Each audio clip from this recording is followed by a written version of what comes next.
Assalamualaikum warahmatullahi wabarakatuh.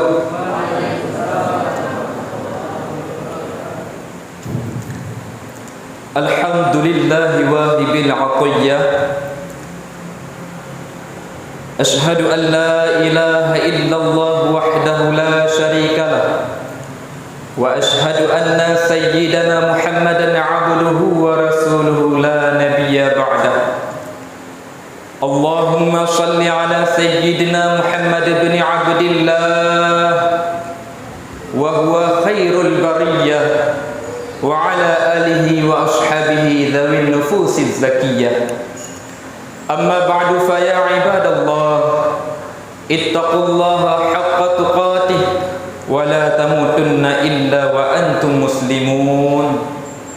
Qala Allah ta'ala fil Qur'anil Karim, a'udzu billahi minasy syaithanir rajim. Bismillahirrahmanirrahim. Walladzina jahadu fina lanahdiyannahum subulana. Hadirin sidang jamaah maghrib yang Allah muliakan, untuk pertama kalinya marilah sama-sama kita memuji kepada Allah, yang mana oleh Allah telah memberikan kita sehat badan, sehat pikiran, memberikan waktu luang, sehingga alhamdulillah malam ini telah kita hadiri bersama-sama di dalam surau yang kita cintai ini. Semoga dengan berkumpulnya kita di dalam surau ini adalah menjadi sebab berkumpulnya kita di dalam surganya Allah nanti. Amin ya rabbal alamin. Kemudian salawat beriring salam, tak lupa pula kita sanjung sajikan kepada Nabi kita, kekasih kita, sang pemberi syafaat kepada kita, yakni Nabi Muhammad sallallahu alaihi wasallam, dengan mengucapkan Allahumma salli ala sayyidina Muhammad wa ala alihi wa sahbihi ajma'in. Hadirin, tambahkanlah cinta kepada Nabi. Bahkan Pak, ulama tasawuf sering berdoa, Allahumma habibna ilan nabi wa habibin nabi ilaina, yang artinya, ya Allah, tambahkanlah cinta kami kepada Nabi dan tambahkanlah cinta Nabi kepada kami. Itu doa ulama tasawuf. Kenapa mesti kita minta doa agar kita bertambah cinta kepada Rasulullah? Karena dengan cinta inilah, cinta karena Allah lah yang akan membawakan kita bersama-sama di surga. Agar bukan hanya kita yang cinta kepada Rasulullah, agar cinta kita tidak bertepuk sebelah tangan, maka mereka menambahkan doa wa habibin nabi ilaina, ya Allah, dan tambahkanlah cinta Nabi kepada kami. Ketika dua insan saling mencintai karena Allah, maka innamal mar'u ma'a man ahabba, seseorang itu akan bersama orang yang dicintainya. Kalaulah Nabi cinta kepada kita, kita cinta kepada Nabi, maka senantiasa nantinya kita akan bersama-sama dengan Nabi di surga. Pak, di surga sungguh banyak nikmat. Nikmat yang paling besar di surga adalah nikmat melihat zatnya Allah. Melihat Allah di dalam dunia dengan mata kepala ini diperselisihkan, dengan mata batin ini diperselisihkan. Tapi melihat Allah di surga ini tidak ada perselisihan pendapat. Pasti nanti kita melihat Allah di dalam surga. Dan melihat Allah di dalam surga, Allah yang maha jamil, maka akan terpesona. Semua orang akan merasakan kenikmatan, kelezatan melihat Allah. Ini nikmat yang paling besar di dalam surga. Bukan yang seperti kita pikirkan selama ini, Pak. Mungkin kita pikir, oh di surga banyak buah-buahan, kalau kita mau buah ini langsung datang. Di surga ada budiadari, kalau kita nak budiadari langsung datang. Ada ratu budiadari, kalau kita nak langsung datang. Itu nikmat kecil. Nikmat besarnya adalah bisa melihat Allah. Dan nikmat kedua yang paling besar adalah melihat Rasulullah sallallahu alaihi wasallam. Seorang murid bertanya kepada gurunya, "Wahai guru, apakah nikmat yang kedua setelah nikmat yang paling besar, yaitu melihat Allah?" Guru itu menjawab, "Wahai muridku, nikmat yang kedua yang paling nikmat di dalam surga adalah bisa melihat Rasulullah dan bersama-sama dengan Rasulullah." Allahumma salli ala sayyidina Muhammad wa ala alihi wa sahbihi ajma'in. Hadirin, Rasulullah itu bukan cuma akhlak beliau saja yang bagus, Pak.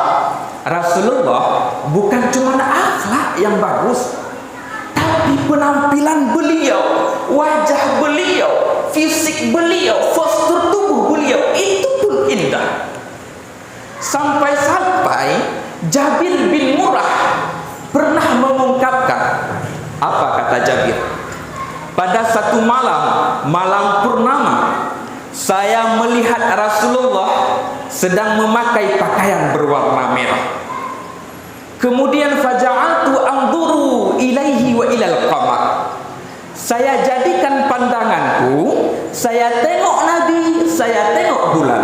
Saya tengok Nabi, saya tengok bulan. Falahu 'indi ahsan minal qamar. Maka Nabi Muhammad, sungguh Nabi Muhammad menurutku lebih bagus daripada bulan. Subhanallah, Nabi Muhammad lebih bagus daripada bulan. Inilah ungkapan daripada sahabat yang bernama Jabir bin Murrah. Hadirin sekalian, maka oleh sebab itu perbanyaklah bersalawat kepada Nabi Muhammad sallallahu alaihi wasallam.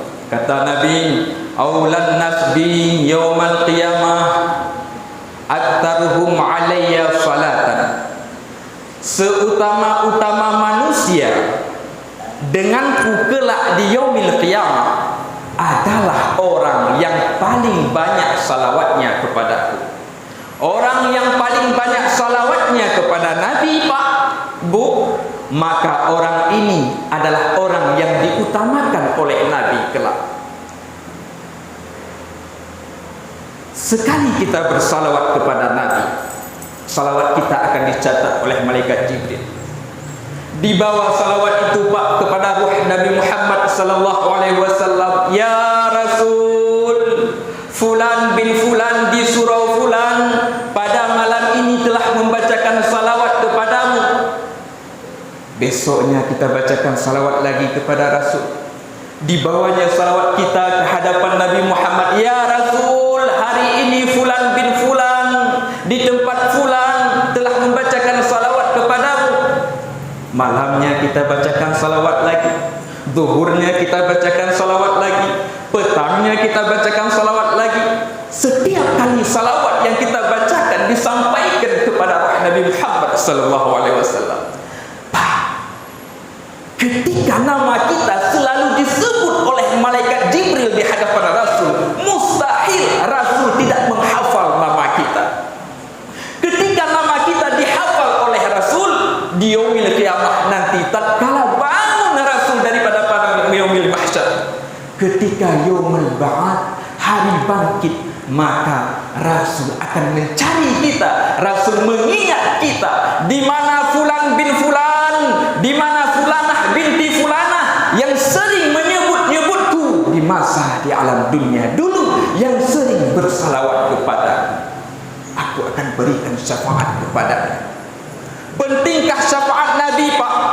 Pentingkah syafaat Nabi, Bu? Demi Allah, Sungguh sangat penting syafaat Nabi Muhammad di yaumil qiyamah. Ada orang yang terendam dengan keringatnya saking panas terik matahari.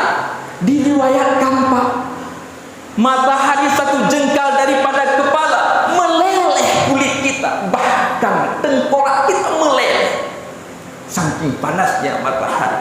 Huru hara yaumil qiyamah, naudzubillah, sungguh tidak bisa dibayangkan. Ketika itulah orang mencari-cari Rasul. Di mana Rasul? Di mana Rasul? Jumpalah dengan Nabi Adam. Nabi Adam melepaskan diri. Nafsi, nafsi, engkau, engkau, aku sedang sibuk mengurusi diriku dan umatku. Tidak. Bahasa Acehnya hanggu perempuan danyo. Artinya tidak dipedulikan kita di waktu itu, karena kita umat Nabi Muhammad. Carilah kita umat Nabi Muhammad, saking butuhnya syafaat Nabi Muhammad sallallahu alaihi wasallam. Hadirin, semoga kita adalah orang-orang yang mendapat syafaat Nabi Muhammad sallallahu alaihi wasallam. Salawat salam lagi kepada keluarga dan sahabat beliau, dan tak lupa pula kita doakan kepada seluruh alim ulama, baik ulama yang mutaqaddimin maupun ulama yang mutaakhirin ila yaumil qiyamah.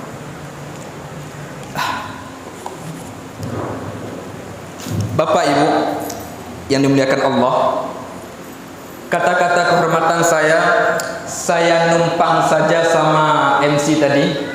Jadi yang dihormat oleh MC tadi itu juga yang saya hormati. Jadi para hadirin, bapak-bapak, ibu-ibu, muda-mudi yang Allah muliakan, semoga kita-kita yang telah hadir di surau ini Allah teguhkan imannya, Allah lapangkan rezekinya, Allah tambahkan amalannya, Allah makbulkan amalannya, Allah makbulkan doanya. Semoga bisa mendapatkan dikabulkan hajat-hajatnya, terutama untuk berhaji, terutama untuk berumrah. Dan kepada kita muda-mudi, semoga Allah lapangkan segala urusan kita. Semoga Allah mudahkan di dalam segala pekerjaan kita. Allah mudahkan rezeki kita. Allah mudahkan jodoh-jodohnya. Nah, semoga di tahun 2023 nanti dihilangkan status singlenya dan datang ke pengajian dengan pasangan kekasih halalnya. Amin ya rabbal alamin. Saking parahnya dunia sekarang. Hadirin, pertama saya memandang organisasi tentang hijrah ini, alhamdulillah, saya yakin organisasi yang seperti ini, organisasi pemuda hijrah Selingga, ini adalah salah satu bagian daripada makna firman Allah, yakni wal takum minkum ummatun yad'una ilal khair wa ya'muruna bil ma'ruf wa yanhauna 'anil munkar wa ulaika humul muflihun. Hendak adalah di antara kalian, kata Allah, satu kelompok, satu golongan, yang mana golongan ini adalah golongan yang mengajak kepada kebaikan. Organisasi ini telah mengumpulkan orang-orang untuk mengajak ke kebaikan. Wa ya'muruna bil ma'ruf, organisasi ini telah menyerukan, telah mengajak kepada yang ma'ruf, yang baik-baik, dengan ceramah, salat jamaah, memperingatkan tentang kenikmatan surga, mengingatkan tentang pedihnya neraka, mengingatkan kita untuk takut kepada Allah, untuk taat kepada Allah. Wa yanhauna 'anil munkar, dan melarang daripada keburukan. Dan orang-orang yang demikian adalah orang-orang yang, kata Allah, mereka mendapat kemenangan. Apa makna kemenangan? Kemenangan ini adalah surganya Allah. Semoga pemuda-pemuda Lingga, pemuda-pemuda Dabo, mereka adalah orang-orang yang istiqamah di dalam berjihad kepada jalan Allah. In tansurullah yansurkum, jikalau kalian tolong agama Allah,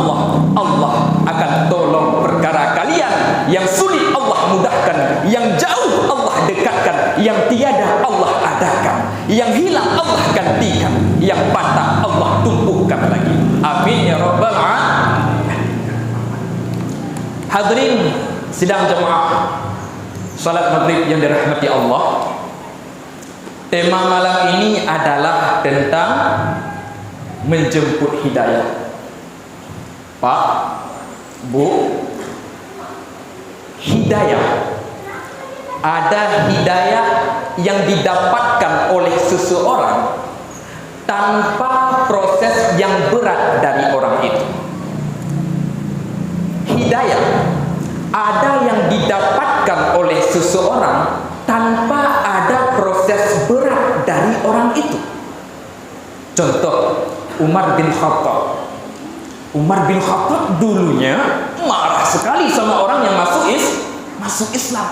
Tiba-tiba di rumah adik beliau hendak dihantamnya adik beliau karena didengarnya adik beliau yang perempuan dan suaminya itu masuk Islam, hendak dihantam Pak. Suaminya udah diinjak. Tiba-tiba dia dengar bacaan surat Al-Quran, disuruh baca, hendak dipegang sama Umar, dilarang sama adiknya, keras adiknya waktu itu. Jangan pegang ini, engkau kotor. Ini adalah ayat-ayat suci, tidak boleh dipegang oleh orang-orang kotor. Terkejut Umar ketika itu. Nah, pendek cerita, Umar bin Khattab pergi kepada Rasulullah dan bersyahadat. Kenapa? Karena beliau merasakan alias beliau diberi hidayah oleh Allah Subhanahu wa ta'ala tanpa ada proses yang berat, tidak ada. Begitu juga Salman Al-Farisi, begitu juga dokter Pak, bukan wayang Pak, bukan baik. Dokter hendak menggorok leher Nabi Muhammad. Nabi Muhammad istirahat di bawah pohon kayu Pak. Tiba-tiba datang dokter hendak menebas leher Nabi Muhammad. Sebelum dia menebas, dia tanya kepada Nabi Muhammad, siapa yang hendak menolongmu hari ini wahai Muhammad? Nabi Muhammad menjawab, Allah. Ketika dokter mendengar Allah keluar dari lafaz Nabi Muhammad, keluar dari lisan Nabi Muhammad, Allah, cuma Allah, geger dokter, gemetar dokter, jatuh pedang dari tangan dokter. Ketika jatuh pedang dari tangan dokter, dirampas pedang itu oleh Nabi Muhammad. Di baliknya Nabi Muhammad diletakkan pedang itu di lehernya dokter. Ditanya sama Nabi Muhammad, siapa yang hendak menolongmu hari ini wahai dokter? Tidak ada, kata dokter, melainkan engkau memaafkan diriku. Kemudian dokter bersyahadat, asyhadu an la ilaha illallah wa anna Muhammadar Rasulullah. Datang hidayah kepada dokter di kala itu tanpa ada proses yang berat. Malahan dia hendak membunuh Rasulullah. Nah, hadirin sekalian, ada juga orang yang telah Islam tetapi dia berbuat maksiat. Perlukah hidayah? Perlu. Hidayah apa? Hidayah untuk meninggalkan maksiat. Orang yang belum Islam wajar perlu hidayah. Hidayah apa? Hidayah untuk masuk Islam. Orang yang sering meninggalkan sholat butuh hidayah. Butuh hidayah untuk rajin sholat. Orang yang suka mengumpat butuh hidayah. Butuh hidayah. Hidayah apa? Hidayah untuk sadar diri bahwa mengumpat itu haram dan untuk meninggalkannya. Maka hidayah butuh proses. Secara garis besar, hidayah butuh kepada proses. Hidayah yang tidak butuh proses ini adalah orang-orang yang ditentukan oleh Allah, yang orang-orang namanya telah ada di dalam ilmunya Allah. Untuk hidayah yang butuh proses Pak, Bu, firman Allah, walladzina jahadu fina, dan orang-orang yang bermujahadah, yang bersungguh-sungguh ke jalan kami, menuju ke kami, kata Allah, lanahdiyannahum subulana, maka kami akan berikan hidayah jalan kami kepada mereka. Apa itu hidayah? Hidayah itu kalau ditasrif dari kata-kata hada yahdi hadiyan, hidayatan, hidayah hanya petunjuk. Petunjuk. Bahkan kita manusia, kita seorang ayah, Pak, tidak bisa memberi petunjuk kepada seorang anak. Nabi itu, Nabi ini Nabi. Nabi tidak bisa memberi petunjuk kepada umatnya. Nabi Nuh tidak bisa memberi petunjuk kepada anaknya Kan'an. Ketika air laut sudah naik dan Nabi Nuh berada di dalam kapal, apa kata Nabi Nuh? Kan'an, naiklah. Tapi Kan'an tidak mau naik. Kan'an adalah anak Nabi Nuh. Bahkan kata Allah, Kan'an bukanlah daripada golonganmu. Kenapa? Karena Kan'an tidak mau mengikuti ajaran Nabi Nuh di ketika itu, sehingga anak Nabi Nuh tidak dapat hidayah. Sekalipun anak Nabi, kalau Allah tidak menghendaki hidayah, hidayah ini tidak akan didapatkan, Pak. Maka bagaimana untuk kita dapatkan hidayah? Dijemput hidayah itu. Bagaimana kita jemput hidayah? Dengan bermujahadah. Kalau kita telah bermujahadah, Allah kasih hidayah itu. Mujahadah ini bersungguh-sungguh. Kita, Bu, Pak, tidak akan dapat hidayah berjamaah sholat kalau kita di saat azan maghrib kita asik sama handphone. Kita tidak akan berjamaah ke masjid kalau di ketika maghrib televisi masih kita tengok. Kita tidak akan dapat salat subuh kalau kita tahu tidur kita ini macam orang mati dan alarm tidak kita hidupkan. Apa mujahadahnya? Mujahadahnya adalah melawan nafsu. Bagaimana lawan nafsu? Ketika dengar azan hendak salat, matikan HP, taruh HP, matikan TV, bangun, tinggalkan kesibukan dunia. Dengan kita bermujahadah, Allah kasih hidayah, Allah kasih tanamkan di kalbu kita untuk ikhlas sehingga kita pergi ke masjid berjamaah. Bagaimana cara kita dapat hidayah? Dengan bermujahadah. Kalau kita tidak bermujahadah, kita cuma berpangku tangan di kamar, kita cuma goyang-goyang kaki di rumah, kita tidak akan dapat berjamaah di masjid. Bahkan saking parahnya ada orang yang tak sholat. Hadirin sekalian, dari ayat ini saya dengar dari guru saya. Mungkin insya Allah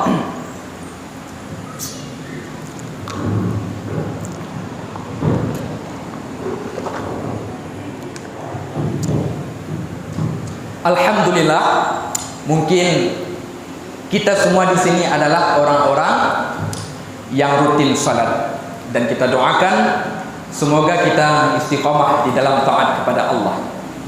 Nah, guru saya menjelaskan dari ayat ini. Kata guru saya, hidayah itu didapatkan dari mujahadah, dari bersungguh-sungguh. Contohnya salat tahajud. Mungkin kita jarang salat tahajud. Tapi salat tahajud, Bu, ibu-ibu sering salat tahajud? Tak ada ibu-ibu sini, banyak yang ya Allah. Mungkin ada di antara kita yang malas salat tahajud. Alasannya satu, karena kita tidur. Kata guru saya, bagaimana mujahadah salat tahajud? Pertama, hidupkan alarm. Hidupkan alarm, taruh HP di dekat kepala ketika tidur. Ketika alarm berbunyi, engkau bangun, matikan alarm, kau tidur lagi. Kata guru saya, kami tercengang. Kau bangun, matiin alarm, kemudian disuruh tidur lagi. Memang gitu. Malam besoknya, hidupkan alarm di waktu yang sama. Hidupkan alarm, taruh di samping kepala, bunyi alarm di jam 3 malam, bangun, matikan alarm, pergi ke kamar mandi. Pergi ke kamar mandi, basuh muka, jangan wudhu, basuh muka saja. Kata guru saya, Habis basuh muka, pulang ke kasur, tidur lagi. Malam kedua, malam ketiga, hidupkan alarm. Ketika telah menghidupkan alarm, bangun ketika hidup alarm itu, pergi ke kamar mandi, ambil wudu, tidur lagi. Malam keempat barulah mujahadahnya yang betul-betul sampai ke tahajud. Bangun ketika bunyi alarm, ke kamar mandi, ambil wudu, salat sunnah tahajud 2 rakaat. Butuh proses, seperti orang yang berhenti ngerokok. Mungkin ada bapak-bapak di sini yang dulunya ngerokok dan sekarang sudah berhenti. Orang berhenti ngerokok tidak langsung dibuang rokoknya. Hari ini saya berhenti ngerokok, malam ini tidak mau lagi. Tak bisa. Betul Pak kan? Betul kan? Tak bisa. Bagaimana berhenti merokok? Berhenti merokok itu yang dulunya 1 hari 2 bungkus, kurangi minggu depan sehari sebungkus. Minggu depannya lagi sehari setengah bungkus. Minggu depannya lagi sehari 2 batang plus permen. Memang permen. Baru minggu depannya lagi seminggu sekali. Kalau bisa jauhkan, terus menjauh dan hilanglah. Asam-asam untuk merokok itu hilang.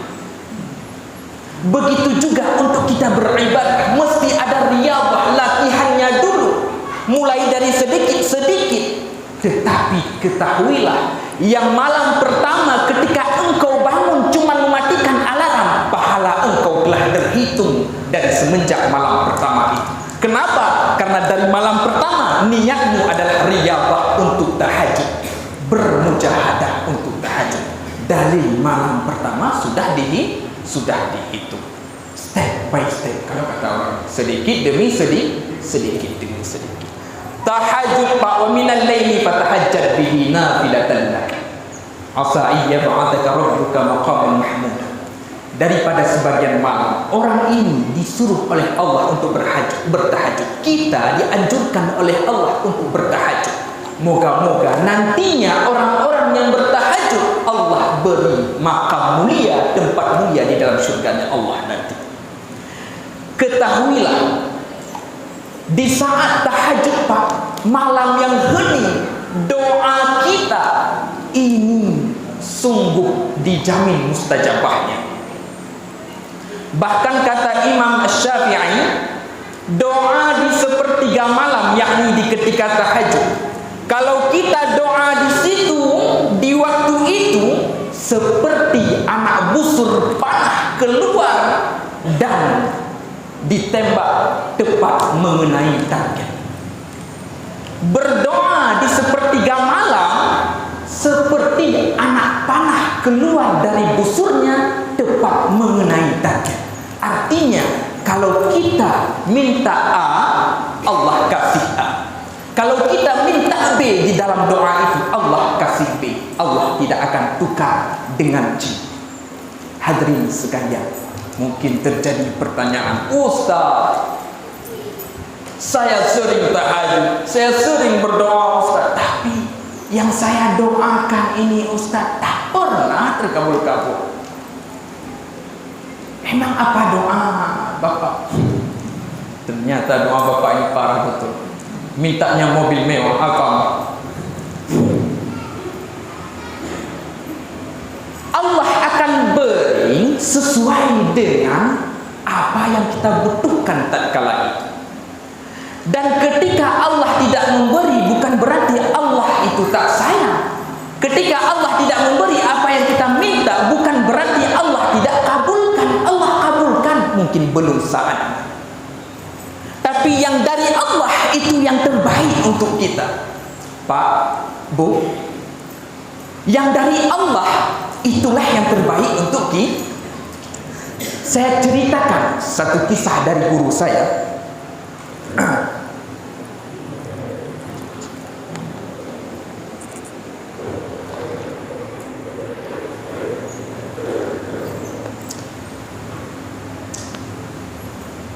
Seorang raja mempunyai pendamping beliau adalah ulama. Raja mempunyai pendamping ulama. Setiap hari raja itu minta kepada ulama, wahai ulama, beri nasihat padaku hari ini. Setiap pagi. Nah, pada satu pagi raja ini meminta nasihat kepada ulama. Ulama, berikan nasihat padaku hari ini. Kata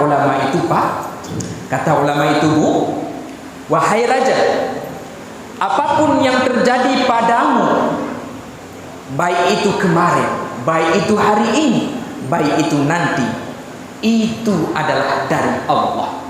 Dan apapun yang dari Allah, itu adalah yang terbaik untukmu. Kata raja. Oke, diterima. Tiba-tiba pada hari yang sama, raja sedang ngupas apel. Raja kan pakai pisaunya tajam kan? Tajam kan? Pisau raja pasti tajam. Pas dikupas-kupas apel, entah apa terkejut mungkin raja, sampai terpotong tangan raja, putus. Pak, putus tangan raja. Entah di sini potong, entah di sini, saya tak tahu. Saya belum lihat pas itu. Putus tangan raja. Menangis raja, berteriak raja, sampai dipanggil pendampingnya, wahai pendamping, kesini entum. Tengok tanganku putus, apa ini dari Allah? Betul, kata ulama itu. Apa ini yang terbaik untukku, putus tangan? Betul, kata ulama itu. Oke, sini engkau. Dibawanya ulama ini ke dalam penjara, dikurung di penjara. Wahai ulama, katakanlah hari ini, apakah saya mengurungmu di dalam penjara ini adalah dari Allah? Betul, kata ulama itu. Dan apakah ini yang terbaik untukmu, wahai ulama? Dengan tegas ulama itu menjawab, betul, wahai tuan raja. Oke. Gara-gara ulama ini galau, gara-gara raja ini galau, Pak, tangan udah putus, ini mau ngupil pakai tangan telunjuk tak bisa lagi. Ditengoknya pendamping tadi udah dimasukkan ke penjara, pendamping keras kepala lagi. Kata raja ini, udahlah, ambil kesimpulan, raja ini mengajak prajurit-prajurit untuk berburu. Karena tamasyanya rihlah, apa bahasa di sini apa? Main-main gitu. Apa namanya? Refreshing apa? Gitu. Untuk menghilangkan galau raja, kebanyakan berburu. Maka diajak prajuritnya berburu. Wahai prajurit, ayo ikut dengan saya berburu. Berburulah di dalam hutan, Pak. Tiba-tiba di dalam hutan mereka melihat sekelompok kijang atau rusa. Pas mereka berlari ke kelompok rusa, menembak rusa berpencar. Gara-gara berpencar rusa, berpencarlah para prajurit ini. Sampai raja ini tinggal sendirian dan mengejar seekor kijang. Pas dikejarnya seekor kijang itu, udah jauh, ternyata lari raja. Gara-gara kijang larinya jauh. Tiba-tiba masuk ke suatu tempat. Ternyata di situ ada kelompok kanibal. Tahu kanibal? Apa kanibal? Yang pemakan orang, pemakan daging manusia, orang hutan. Pas ditengok oleh kelompok kanibal, makanan nih, diambil raja itu, ditangkap, dibawa ke perkemahan para kanibal. Diikat kaki raja, diikat tangan raja. Keluarlah pemimpin kanibal itu, ditengoknya, dari mana ini? Tak tahu, tiba-tiba nongol ke sini. Nak kita apakan ini? Kita panggang, bos, kita makan. Baik, sebelum kita makan, kita tengok dulu ada cacat tak dia. Kadang ada cacat. Kalau ada cacat, nanti takut-takutnya menular ke anak keturunan kita, kata bos kanibal. Bos kanibal tahu juga penyakit, Pak. Pas ditengoknya di kaki raja bersih, raja maklum lah, Pak. Ditengoknya betisnya putih, tak ada bulunya, raja maklum, Pak. Ditengoknya tangannya, mukanya bersih, raja maklum, Pak. Ditengoknya tangan kiri, tangan kanan, kok ada yang aneh di tangan kanan. Telunjuk kok lebih pendek daripada jempol. diambil keputusan oleh bos kanibal, wahai para prajuritku, jangan makan fulan ini, dia ada penyakit buduk. Tahu penyakit buduk, Pak? Penyakit buduk itu jazam kalau bahasa Arab, putus-putus tangan, diabetes. Yang putus-putus tangan, dikira sama kelompok kanibal penyakit itu. Sampai-sampai dilepaskan raja, jangan makan dia ini, dia punya penyakit buduk, bahasa Acehnya buduk. Lepasin dia. Gemetar raja, ya Allah, tak jadi makan saya gara-gara tangan saya putus. Lari dia, pergi lagi ke istana. Datang ke istana, yang pertama orang yang dikunjungi adalah ulama yang di penjara tadi. Datanglah dia ke penjara, dibuka langsung penjara itu, dipeluk erat-erat ulama. Wahai ulama, terima kasih. Demi Allah, kalaulah tangan saya tadi tidak tertebas pisau, tidak putus, sungguh saya telah dimakan oleh para kanibal. Menangis juga ulama ini. Wahai ulama, kenapa engkau menangis? Wahai Tuan Raja, setiap hari saya mendampingimu, kemanapun engkau pergi, aku mendampingimu. Kalau engkau tidak mengurungi saya di penjara, sungguh saya ikut denganmu. Kalau kamu dilepaskan, pasti saya yang dimakan sama kanibal itu. Menangis keduanya. Ulama ini yang masuk penjara mendapatkan hikmah, yaitu tidak dimakan oleh kanibal. Raja ini yang putus tangan juga mendapatkan hikmah, tidak jadi dimakan oleh kanibal. Hadirin, sesuatu yang Allah berikan itu adalah yang terbaik untuk kita. Al-insan bitafkir, wallahu bitadbir. Manusia hanya bisa merencanakan, tetapi Allah lah yang menentukan. Ingat, sesuatu yang pahit itu menyembuhkan. Apapun yang terjadi pada kita hari ini, berlapanglah dada, bersabarlah, ada hikmah di baliknya. Seperti orang yang menginginkan kupu-kupu yang lucu, tapi Allah kirimkan dia ulat. Ditengoknya, wah, kok ulat? Padahal saya pengen binatang lucu. Udahlah, dia bersabar, dia jaga ulat itu. Ketika hari demi hari ulat berubah jadi kepompong. Tatkala hari berganti hari, kepompong mengeluarkan kupu-kupu. Allah memberi ulat gatal pada dia, dia sabar, dia jaga, kemudian ulat itu jadi kupu-kupu. Sebagaimana yang dia inginkan dahulunya kupu-kupu, Allah beri dalam bentuk ulat yang ujungnya jadi kupu-kupu. Hadirin, semoga kita paham dengan apa yang telah saya sampaikan, dan semoga bermanfaat untuk saya pribadi dan bermanfaat untuk kita semuanya. Ingat, hidayah itu secara garis besar adalah kita jemput. Hidayah tidak akan datang dengan cara kita bersantai-santai. InsyaAllah kita semua adalah orang-orang yang selalu berlomba-lomba untuk mencari hidayah Allah dan selalu diistiqamahkan oleh Allah. Amin ya rabbal alamin. Amin ya rabbal alamin. Hadanallahu wa iyyakum ajma'in. Assalamualaikum warahmatullahi